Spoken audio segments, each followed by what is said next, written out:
কাতারে ইসরায়েলি হামলার পর এক হতে শুরু করেছে মুসলিম বিশ্ব। পাওয়া যাচ্ছে প্রতিরোধ গড়ে তোলার আভাস। দোহায় আরব ইসলামিক সম্মেলনে ন্যাটোর আদলে সম্মিলিত সামরিক বাহিনী গঠনের তাগিদ উঠে এসেছে। ইতোমধ্যে পরমাণু শক্তিধর পাকিস্তানের সঙ্গে প্রতিরক্ষা চুক্তি করেছে সৌদি আরব। বিপদ আঁচ করতে পেরে নিজেদের প্রতিরক্ষায় যুগান্তকারী পরিবর্তন আনতে যাচ্ছে তেল আবিব। বিশ্বের প্রথম কার্যকরী ও উচ্চ ক্ষমতাসম্পন্ন লেজার প্রতিরক্ষা ব্যবস্থা আয়রন বিম মোতায়েনের ঘোষণা দিয়েছে নেতানিয়াহু প্রশাসন। এই প্রযুক্তি আধুনিক সামরিক যুদ্ধকে সম্পূর্ণ বদলে দিতে পারে বলে মনে করছেন বিশেষজ্ঞরা। তবে অনেকেই মনে করছেন আয়রন ডোমের মতোই ব্যর্থ হবে এটি। ইসরায়েল এই সপ্তাহে আনুষ্ঠানিকভাবে উন্মোচন করেছে তাদের Rafael advanced defence systems Iron Beam. ফলে নতুন করে ইসরায়েলের প্রতিরক্ষা ব্যবস্থার সঙ্গে যুক্ত হচ্ছে এই আয়রন বিম। ইন্টারসেপ্টরের মতো প্রচলিত ক্ষেপণাস্ত্র প্রতিরোধ ব্যবস্থার ব্যবহারে যেখানে প্রায় $60,000 খরচ হয়, সেখানে আয়রন বিমের লেজার প্রযুক্তি মাত্র $2 বিদ্যুৎ খরচে ধ্বংস করতে সক্ষম রকেট, ড্রোন এবং মর্টার।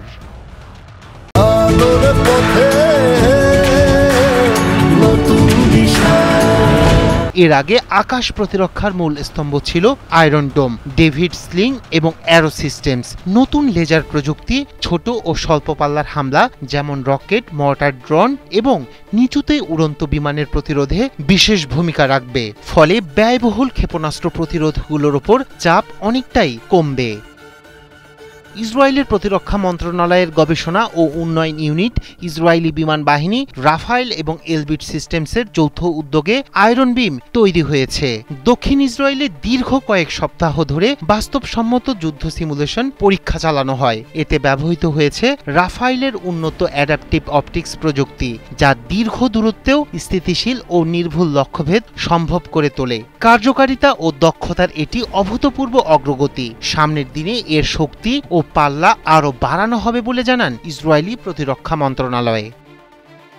চলতি বছরের শেষ নাগাদ কার্যকরভাবে আয়রন বিম মোতায়েন করা হবে বলেই মনে করা হচ্ছে। তেল আবিব বলছে এটি শুধু ইসরায়েল নয়, গোটা বিশ্বের প্রতিরক্ষা ব্যবস্থায় এক প্রযুক্তিগত বিপ্লব আনতে পারে। তবে দ্বিমত পোষণ করেছেন অনেক নিরাপত্তা বিশ্লেষক। তাদের দাবি আয়রন ডোমের মতোই ব্যর্থ হবে এটি। নিশ্ছিদ্র প্রতিরক্ষার প্রতীক হিসেবে পরিচিত ইসরায়েলের আয়রন ডোম বহু বছর ধরেই এই প্রতিরক্ষা ব্যবস্থা ইসরায়েলি আকাশকে আক্রমণের হাত থেকে রক্ষা করে আসছে। তৈরি করেছে এক অভেদ্য ভাবমূর্তি। কিন্তু ইরানের একযোগে চালানো ব্যালিস্টিক ক্রুজ ও হাইপারসনিক ক্ষেপণাস্ত্রের তীব্র স্রোতে সেই প্রতিরক্ষা ব্যবস্থার ভিতরেই দেখা দিয়েছে ফাটল।